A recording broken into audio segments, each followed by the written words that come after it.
निसंदेह एक पुरुष अपने शौर्य के बल पर, अपने समृद्धि के बल पर, अपने आर्थिक स्वतंत्रता के बल पर, आर्थिक समृद्धि के बल पर एक मकान बना सकता है, पर उस मकान को घर बनाने का कार्य करती है स्त्रियां। इसलिए स्त्रियों को हमारा समाज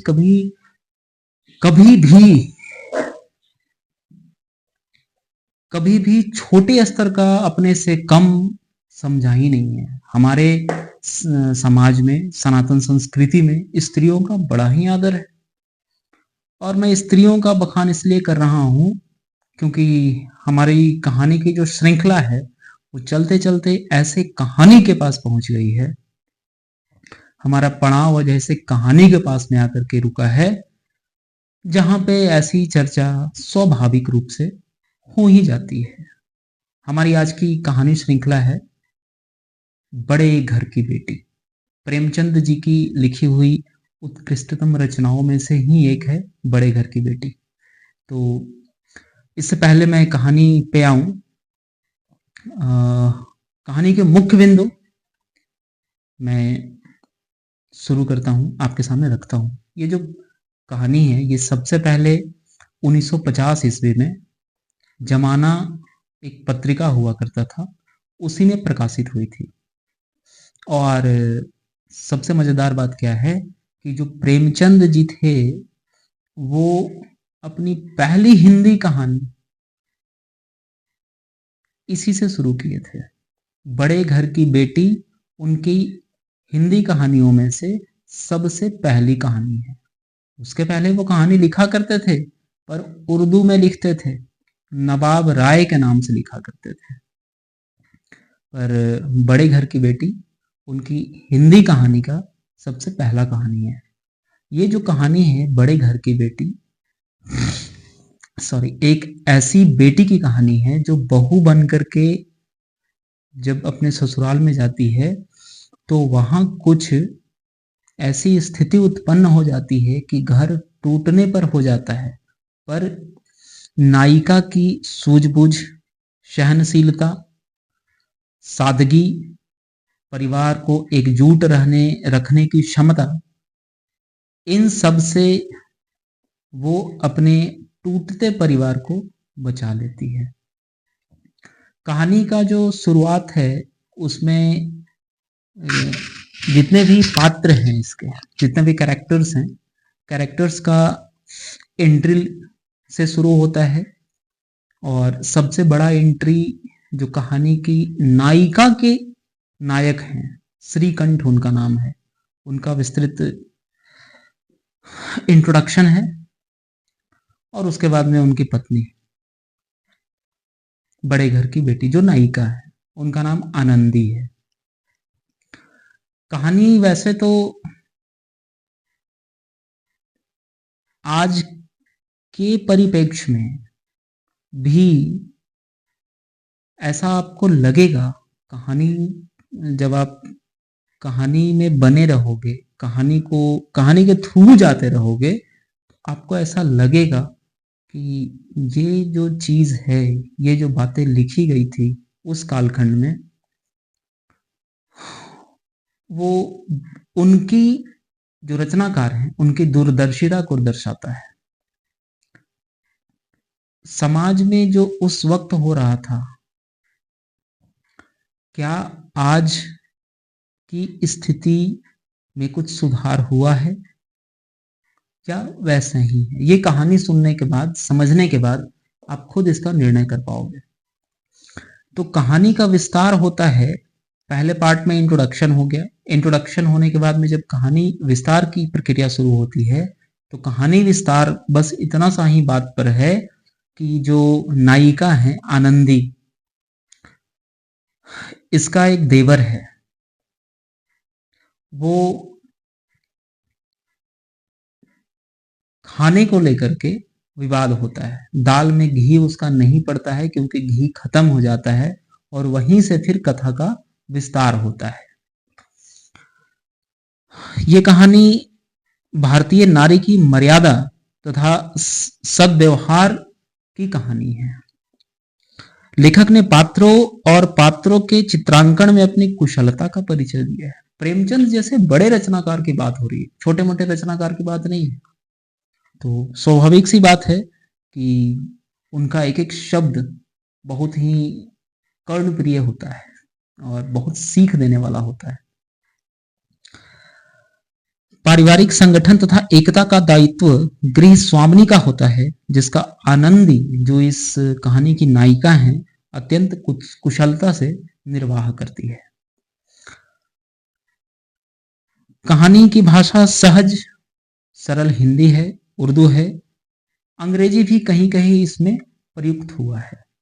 तो आइए अब कहानी की तरफ चलते हैं। कहानी का शुरुआत होता है जो नायिका हैं उनके होने वाले ससुर से। उनका नाम है बेनी माधव। बेनी माधव सिंह गौरीपुर गांव के जमींदार और नंबरदार थे।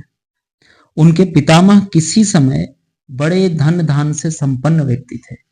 उनके घर के आगे हाथी घोड़ा ये सब खड़ा रहता था, लगा रहता था। पर अब ऐसी स्थिति नहीं है। अब एक भैंस बंधी रहती है जिसका शरीर बहुत भारी भरकम नहीं है, ढांचा, हड्डियों का जो ढांचा होता है वो ढांचा तक नजर आता है। और बेनी माधव जी के दो पुत्र हैं। बड़े बेटे का नाम है श्रीकंठ और छोटे बेटे का नाम है लाल बिहारी। श्रीकंठ जी जो हैं वो बीए किए हुए हैं और उनका आयुर्वेद से खासा लगाव है। इनफैक्ट जो श्रीकंठ जी हैं ये किसी सरकारी दफ्तर में नौकर हैं और नौकरी करते हैं। और लाल बिहारी सिंह जो है इनके छोटे भाई, वो दोहरे बदन का सजीला जवान था, भरा हुआ मुखड़ा, चौड़ी छाती, भैंस का दो दो सेर दूध एक वक्त में पी जाया करता था। तो कहानी मुख्य रूप से घूमती है आनंदी के आसपास में और इनके पति जो हैं श्रीकंठ। अच्छा, श्रीकंठ जी की एक विशेषता है, विशेष आदत क्या है, क्योंकि ये आयुर्वेद के काफी नजदीक रहे हैं, आयुर्वेद को काफी मानते हैं, आयुर्वेद के ऊपर में इनका काफी विश्वास रहा है। तो प्रायः इनके कमरे से खल, जिसमें दवाओं को रख करके या औषधियों को रख करके कहना ज्यादा उपयुक्त होगा, औषधियों को रख करके जो खल से कूटते हैं, तो उस समय जो खल और लोढ़ा चलता है उससे जो मधुर ध्वनि निकलती है, ये अक्सर उनके कमरे से सुनने को मिल जाया करता था। श्रीकंठ इस अंग्रेजी डिग्री के अधिपति होने पर भी अंग्रेजी सामाजिक प्रथाओं के विशेष प्रेमी नहीं थे, बल्कि वह बहुधा बड़े जोर से उसकी निंदा किया करते थे। ठीक है, अच्छी बात है, आप अंग्रेजी जानते हो, पर यह हमारी देश की अपनी भाषा नहीं है और इसका ज्ञान होना चाहिए। इसका मुहिम प्रेमचंद जी उस जमाने से चला रहे हैं और आज हम how are you, how do you do, बस ये बोल के लगता है कि हम तो अंग्रेज का औलाद हो गए। एक मजाक मजाक में है ना बात कि मोर बेटा वाटर वाटर करते मोर गेला पानी वानी मांगलस। तो भाषा अपनी जगह पे सभी सही है, डिपेंड करता है कि आप किस देश, किस काल, किस संस्कृति में रह रहे हैं और आपका जड़ कहाँ पे है। आप अपने जड़ से जुड़े रहोगे तो विशाल वृक्ष बनेगा, उस विशाल वृक्ष की अनेक शाखाएं होती है। आप इंग्लिश खूब बोलो, पर हिंदी को त्याग देना या हिंदी को हीन भावना से देखना या हीनता का ठप्पा लगा देना, ये गलत बात है। ये आपकी कमजोरी को दर्शाता है। हिंदी को क्या प्रभाव पड़ जाएगा इससे? हिंदी आपसे झगड़ा थोड़ी करने आता है कि आप मुझे क्यों नहीं बोल रहे हो, आप hi hello how you, good morning, good evening क्यों कर रहे हो, आप शुभ प्रभात, नमस्कार, शुभ संध्या, शुभ रात्रि क्यों नहीं बोलते हो? ये हमारा और आपका नैतिक कर्तव्य बन जाता है। फिर चलिए कहानी पे आते हैं। तो ये भी श्रीकंठ जी जो थे, ये भी इंग्लिश के अंग्रेजी के बहुत बड़े पक्षधर नहीं थे। इसी से गांव में उनका बड़ा सम्मान था। अच्छा, दशहरे के दिनों में वो बड़े उत्साह से रामलीला में भी सम्मिलित हुआ करते थे। इनफैक्ट सिर्फ सम्मिलित ही नहीं होते थे, रामलीला के जितने पात्र थे उनमें से कोई न कोई एक पात्र की भूमिका ये स्वयं निभाते थे, पार्ट लेते थे। स्वयं उनकी पत्नी को इस विषय में उनका विरोध रहा था। किस विषय में? तो कथा आती है कि आजकल स्त्रियों को कुटुंब में मिलजुल कर रहने की जो अरुचि होती है, उसे वह जाति और देश दोनों के लिए हानिकारक समझते हैं। एक ऐसी घटना होने वाली है इनके यहाँ, श्रीकंठ जी के यहाँ, जिसके ये पक्षधर स्वयं नहीं है, पर इनके यहाँ ऐसी घटना घटती है। वो घटना यही है, आजकल स्त्रियों को कुटुंब में मिलजुल कर रहने में जो अरुचि होती है, लड़की आई शादी होकर के, हम इस घर में नहीं रहेंगे, हम, मेरा शादी आपसे हुआ है, हम सिर्फ आपके साथ रहेंगे, हम सास ससुर के साथ नहीं रहेंगे, सेवा नहीं करेंगे, तरह तरह की बातें जो होती हैं। और घर टूटने का यही एक मुख्य कारण है, और तो कोई कारण होता नहीं है विशेषतः। मर्दों को, पुरुषों को घर में रहने का समय मिलता कहाँ है? सोच कर देखना आप। दिन भर बाहर रहते हैं, रात में आते हैं सोने के लिए, सोते हैं, फिर सवेरे जागते हैं, फिर से दिन भर बाहर। तो बाकी जो घर में लोग हैं वो कौन बचते हैं? स्त्रियां ही बचती हैं। तो स्त्रियों को गृह स्वामिनी इसलिए कहा जाता है कि उनके ही हाथ में ये संपूर्ण क्षमता है कि वो घर को तोड़ दें, घर को घर बनाए, घर को मकान बनाए, घर को मंदिर बनाए, या घर को स्वर्ग बनाए। इसलिए उनको गृह स्वामिनी कहा जाता है। गृह लक्ष्मी की उपाधि इसलिए दी गई। पुरुषों को थोड़ी गृह विष्णु कहा जाता है, स्त्रियों को तो कहा जाता है गृह लक्ष्मी। तो यही कारण है, क्योंकि वो जो स्त्रियां होती हैं, हर स्त्री को तो गृह लक्ष्मी नहीं कहा जाता है। ऐसी उपलब्धि हर स्त्री को तो नसीब नहीं होती है, उनके भाग्य में नहीं होता है। कैसे होता है? किनको मिलता है ये टैग? जो अपना सर्वस्व न्योछावर करके भी घर की एकजुटता बनाए रखती है, उनको निसंदेह ये उपाधि प्रदान कर दी जाती है कि ये गृह लक्ष्मी है, गृह स्वामिनी है। तो जो श्रीकंठ जी हैं, उनका भी इसमें कुछ विशेष रुचि नहीं है, बल्कि इसके अपोजिट वो अपना विचार रखते हैं, इस बात को बढ़ावा नहीं देते हैं। उसे वह जाति और देश दोनों के लिए हानिकारक समझते हैं, देश के लिए भी, जाति के लिए भी, मानव जाति के लिए। जाति का अर्थ यहाँ सिर्फ ब्राह्मण, राजपूत, चमार, दुसाध से नहीं है। जाति मतलब एक विशेष तरह मानव समाज, मानव का जो जाति है, उस जाति में जो बुद्धिजीवी वर्ग है, बुद्धिजीवी जाति है, इस जाति में ऐसी औरतों को वो श्रेष्ठ नहीं बताए हैं। उनके मत के हिसाब से ये बिल्कुल गलत है, श्रीकंठ जी के हिसाब से। तो देश और काल दोनों के लिए वो अरुचिकर मानते हैं।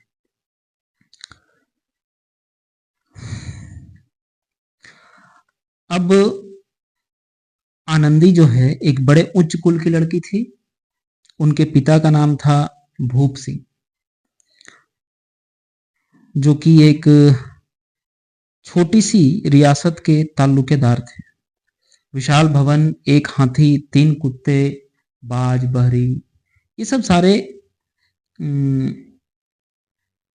उनके लिए भोग्य पदार्थ हैं, और उनके घर में, भूप सिंह के घर में, ये सभी विद्यमान रहते थे। बड़े उदार चित्त और प्रतिभाशाली पुरुष थे, और दैव योग से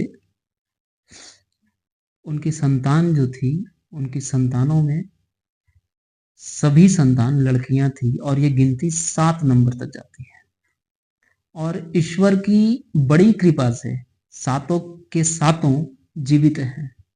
आनंदी चौथे नंबर की बेटी है, जिसका शादी श्रीकंठ के साथ में हुआ है। कैसे हुआ श्रीकंठ के साथ में शादी? तो एक बार श्रीकंठ जी कुछ चंदा मांगने आए होंगे दशहरा या किसी और प्रोग्राम के लिए, और इसी बीच वो भूप सिंह से मिले, उनके घर भी आए होंगे चंदा मांगने के लिए। तो भूप सिंह को उनका व्यवहार, चरित्र अच्छा लगा तो प्रस्ताव रख दिए, उनके घर गए, उनके पिता से बात किए और दोनों की शादी हो गई। अब आनंदी अपने नए घर में आई तो यहाँ का रंग ढंग कुछ और ही देखा। जिस टीम टाम की उसे बचपन से आदत पड़ी हुई थी, वह यहाँ नाम मात्र को भी नहीं था। अरे हाथी घोड़ों को तो क्या कहना, कोई सजी हुई सुंदर बहली तक नहीं थी यहाँ इस घर में। उसके ससुराल में रेशमी स्लीपर तो लाई थी, पर वैसा बाग ही नहीं था जहां वो उस स्लीपर को पहन करके जाती और फूल उपवन आदि का आनंद ले पाती थी। खैर, आनंदी थोड़े ही दिनों में अपने आप को इस नई अवस्था के ऐसा अनुकूल बना लिया, मानो उसने विलास के समान अपने संपूर्ण जीवन काल में कभी दिखे तक नहीं। और यही होती है बड़े घर की बेटी की पहचान। बड़े घर की बेटी धन संपदा से ही सिर्फ बड़ी नहीं कहलाती हैं, या कोई भी बेटी ही क्यों। बेटी का विशेष रूप से वर्णन इसलिए किया गया है क्योंकि एक मकान को, ईंट पत्थर का मकान को घर बनाने का काम स्त्रियां ही करती है। और ये बात तो सभी पे लागू होती है कि बड़े घर के जो बच्चे होते हैं, वो बड़े घर मतलब सिर्फ बड़ी बिल्डिंग, बड़ा बैंक बैलेंस, बड़ी गाड़ियां से नहीं होते। उनकी विचारों में श्रेष्ठता होती है। उन्हीं को ये उपलब्धि दी जाती है कि ये बड़े घर की बेटी है, बड़े घर का लड़का है। विचारों से आप बड़े हो, आप बड़े घर के हो। विचारों में न्यूनता है, आप बड़े घर के होकर भी नहीं हो। कोई मतलब नहीं है उस टैग को लगा देने का कि मैं बड़े घर का हूं। एक दिन दोपहर के समय लाल बिहारी सिंह दो चिड़िया लिए हुए है। प्रेमचंद जी कुछ और भी लिख सकते थे, पर चिड़िया ही लिख दिए, ठीक है। मतलब लाल बिहारी सिंह मांसाहारी हुआ करते थे। और भावज से बोला, मतलब भाभी से बोला, आनंदी से बोला कि जल्दी से पका दो, मुझे भूख लगी है। आनंदी भोजन बनाकर उसकी राह देख रही थी। आनंदी घर का काम निपटा ली थी, खाना पीना बना ली थी और उसका वेट कर रही थी कि आएंगे तो खाना देना है। तो वो लेके आया दो चिड़िया और बोला कि भाई जल्दी से इसको बना दो, बड़ा जोर का भूख लगा हुआ है। तो बनाने गई वो किचन में वो गई, देखी तो 250 ग्राम से भी कम के आसपास में घी बचा हुआ था। तो दो चिड़िया पकाने में सारा घी खत्म हो गया। सारा घी लगा दे उसमें। अब सारा घी डल जाने के बाद खाना तो, चिड़िया का तो जो भी था मांस वो पक गया। अब खाना लगा दी, खाना परोस दी, लाल बिहारी सिंह बैठ गए थाल पे। तब देखे कि दाल में तो घी नहीं है। कहानी यहां से विस्तार होती है, क्योंकि यहां से पहले तो सिर्फ कहानी में इंट्रोडक्शन है। सबसे पहले बेनी माधव का इंट्रोडक्शन, लाल बिहारी सिंह और श्रीकंठ जी के पिताजी जो कि आनंदी के ससुर है, उनका इंट्रोडक्शन छोटा सा है। फिर उसके बाद श्रीकंठ का उसमें छोटा सा इंट्रोडक्शन है। लाल बिहारी सिंह का एकदम छोटा सा इंट्रोडक्शन है। सेपरेटली फिर से श्रीकंठ का एक विस्तृत इंट्रोडक्शन दिया गया है। उसके बाद में आनंदी का इंट्रोडक्शन था। तो सभी पात्र का इंट्रोडक्शन हो गया कहानी में। अब कहानी आगे कैसे बढ़ेगी?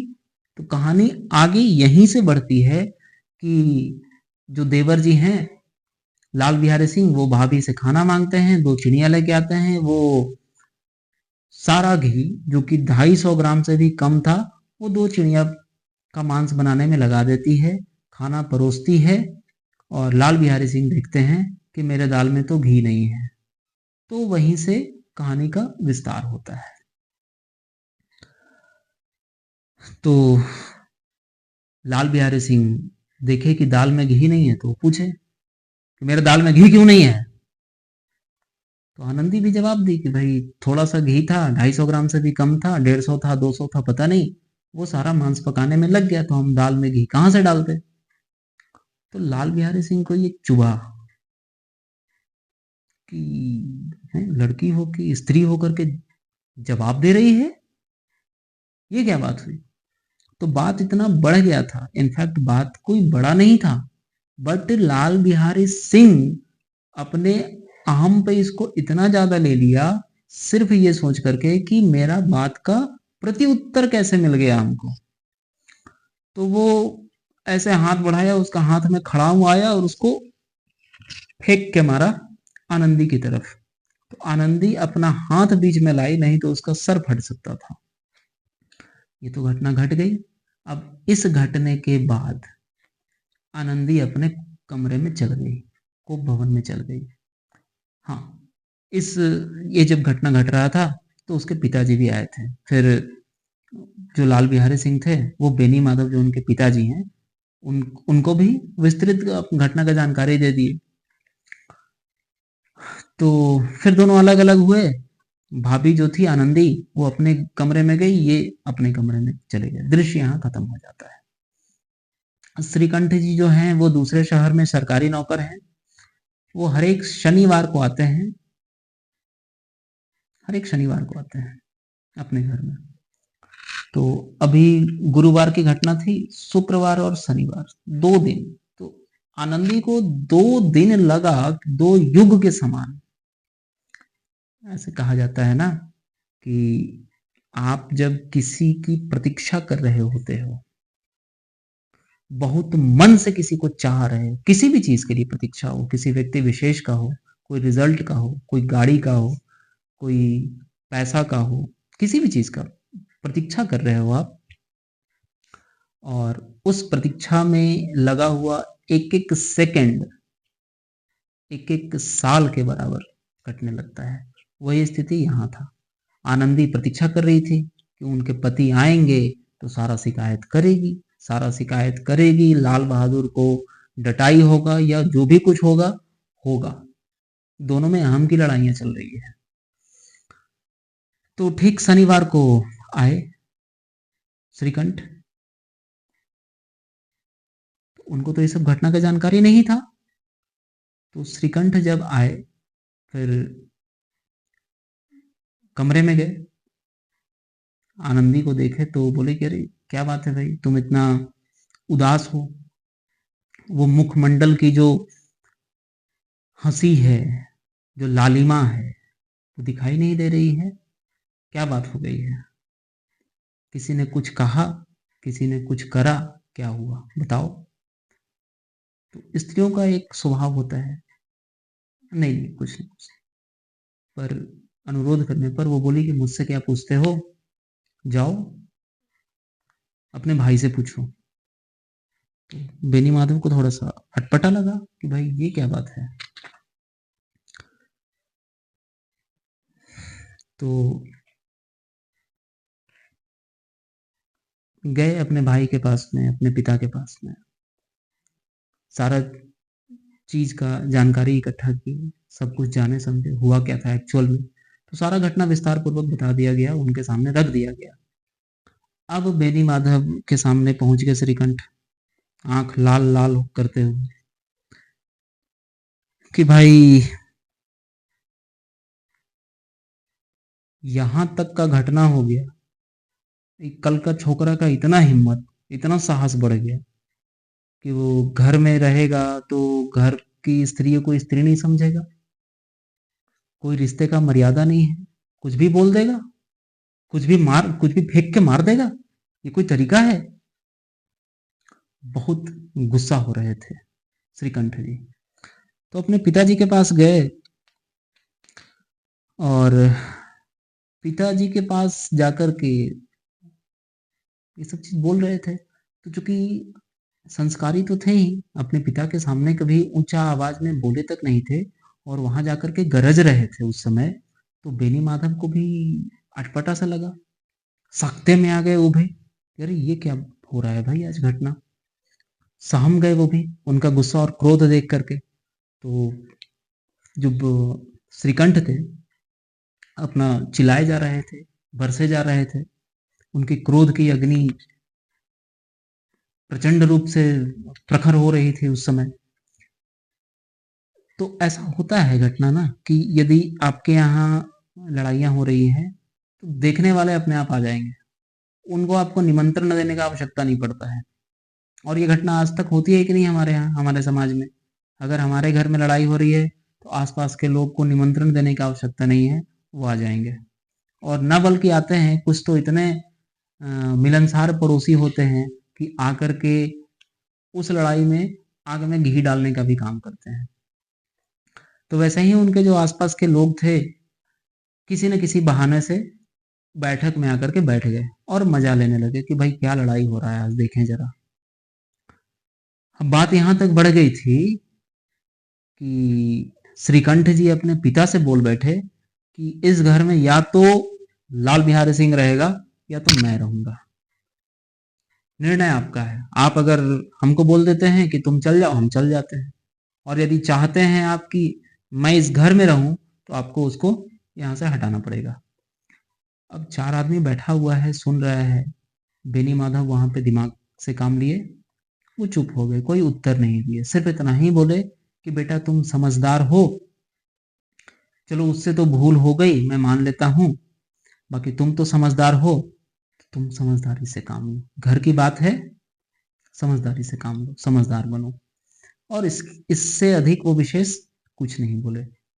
और श्रीकंठ जी, जब तक उनका जी नहीं भर गया बोलने से, बोलते रहे, बोलते रहे। बोलते बोलते वो अपने कमरे में गए।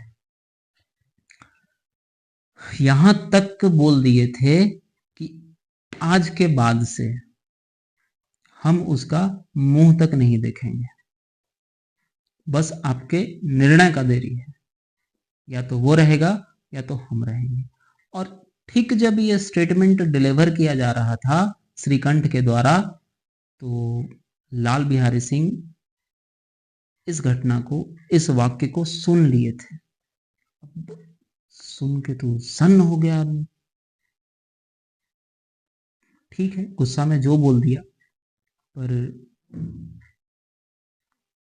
अंदर से, मन से वो अपने पिता की, अपने भाई की, अपने भाभी की बहुत इज्जत किया करता था। अब तो उसको काटो तो खून नहीं। क्या हो गया हमसे, क्या से क्या हो गया हमसे, क्यों हम ऐसा कर दिए थे? पश्चाताप करने लगा।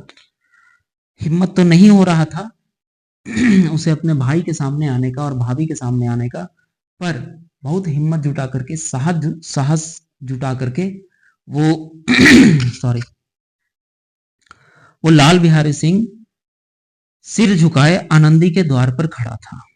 उसी समय श्रीकंठ सिंह भी आंखें लाल किए बाहर से आए।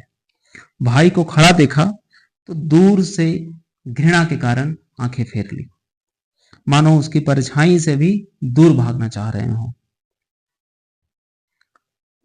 आनंदी ने लाल बिहारी की शिकायत तो की थी, लेकिन अब मन ही मन पछता रही थी कि अरे क्या हो गया। आनंदी को भी कहीं ना कहीं मन में ये मलाल है, क्या हो गया, हम तो इतना बड़ा चीज सोच ही नहीं रहे थे कि ऐसा घटना घट जाएगा। यहाँ घर टूटने का बारी आ गया है कि हम उसका मुंह नहीं देखेंगे, या तो हम रहेंगे या तो वो रहेगा। ये क्या बात हुई भाई? यदि आपके घर के बच्चे कोई अप्रिय घटना कर देते हैं, तो आप उसको सिखाते हो या फिर वहां पर लड़ाई करने लगते हो कि या तो तुम या तो मैं? ये तो अहम की बात हो गई ना।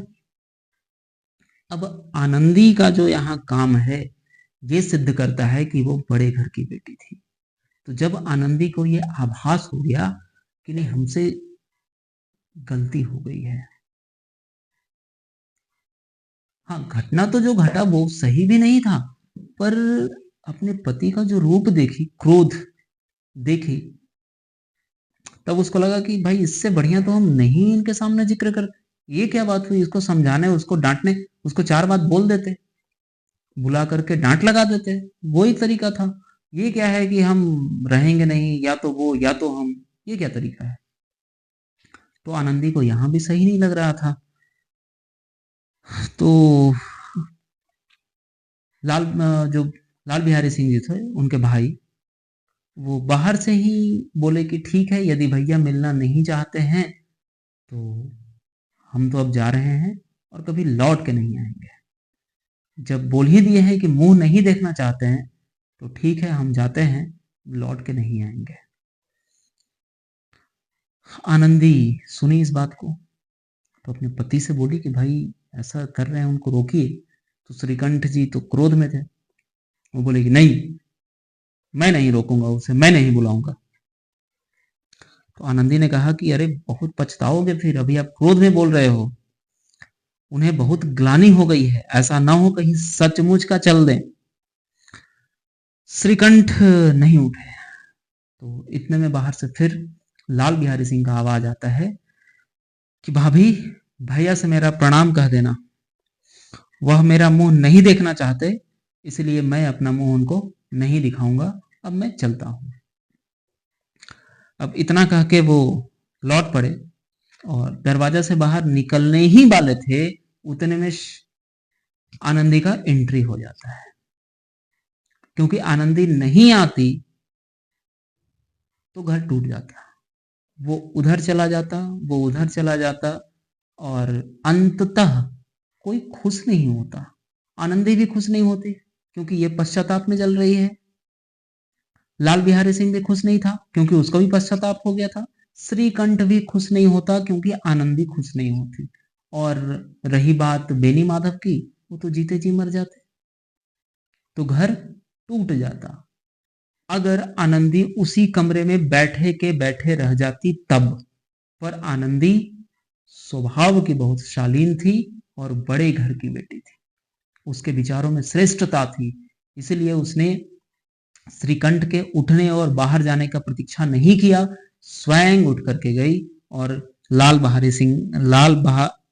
क्या नाम है, लाल बिहारी सिंह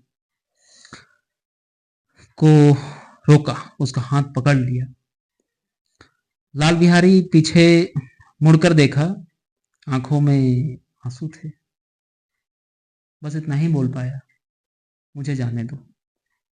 आनंदी ने कहा, कहां जाते हो? जहां कोई मेरा मुंह ना देखे वहीं जाऊंगा। जब भैया को मेरा मुंह देखना ही नहीं है तो हम यहाँ क्यों रहेंगे? आनंदी बोली कि नहीं, मैं नहीं जाने दूंगी।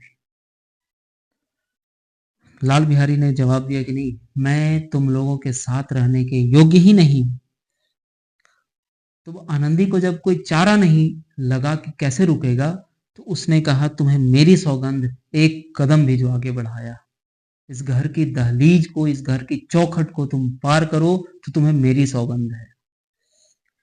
एक भाभी का प्रेम अपने देवर के प्रति, एक बहू का कर्तव्य अपने घर के प्रति, ये पूरे के पूरे स्टेटमेंट में झलकता है। मैं ईश्वर को साक्षी देकर कहती हूं, तुम्हारी ओर से मेरे मन में तनिक भी मैल नहीं है। आनंदी ने स्पष्ट किया लाल बिहारी सिंह के सामने कि ईश्वर को साक्षी मान के हम बोल रहे हैं, मेरे हृदय में तुम्हारे प्रति अब कोई मैल नहीं बचा है। ऐसा बेकार का कदम मत उठाओ, ऐसा कोई निर्णय मत कर दो जिससे आगे जाके पूरे परिवार को भुगतना पड़ जाए। अब तक श्रीकंठ का भी हृदय पिघल गया था क्योंकि बाहर से रोने की आवाजें आ रही है, एक दूसरे को चुप कराया जा रहा है, कोई मान मनोबल हो रहा है, कोई आत्मग्लानि से पिघला जा रहा है, किसी की अश्रुधारा रुक नहीं रही है। तो श्रीकंठ से भी नहीं देखा गया, नहीं रहा गया। उन्होंने बाहर आकर के लाल बिहारी को गले से लगा लिया। असीम आनंद, असीम शांति। दोनों भाई खूब फूट फूट कर रोए। लाल बिहारी ने सिसकते हुए कहा, भैया अब कभी मत कहना कि मैं तुम्हारा मुंह नहीं देखूंगा। इसके सिवा आप जो दंड देंगे वो सहर्ष स्वीकार है। श्रीकंठ ने कांपते हुए स्वर में तब कहा था, लल्लू, इन बातों को बिल्कुल भूल जाओ, ईश्वर चाहेगा तो फिर ऐसा अवसर नहीं आ सकेगा। बेनी माधव सिंह बाहर से आ रहे थे, दोनों भाइयों को गले मिलते देख आनंद से वो पुलकित हो गए। तो इतनी सी थी ये कहानी। तो अक्सर बड़े घर की बेटियों की यही पहचान होती है। टूटते परिवार को जो अपने कर्तव्य से, अपने साहस से टूटते परिवार को बचा ले। बात तो अहम की ही थी।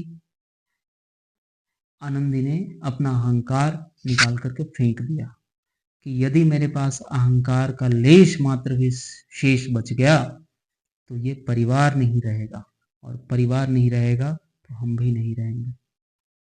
तो मेरी जो नैतिक जिम्मेदारी है इस परिवार के प्रति, अपना सर्वस्व खो करके भी इस परिवार को बांधे रखने की नैतिक जिम्मेदारी है, नैतिक कर्तव्य है, और उसको आनंदी ने बड़े ढंग से बखूबी निभाया था।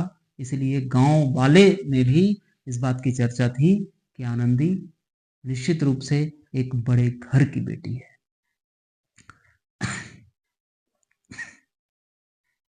तो अब विदा लेता हूं आपसे, फिर कहानी के माध्यम से ही मिलूंगा। तब तक के लिए धन्यवाद। अपना और अपनों का बहुत ख्याल रखिए।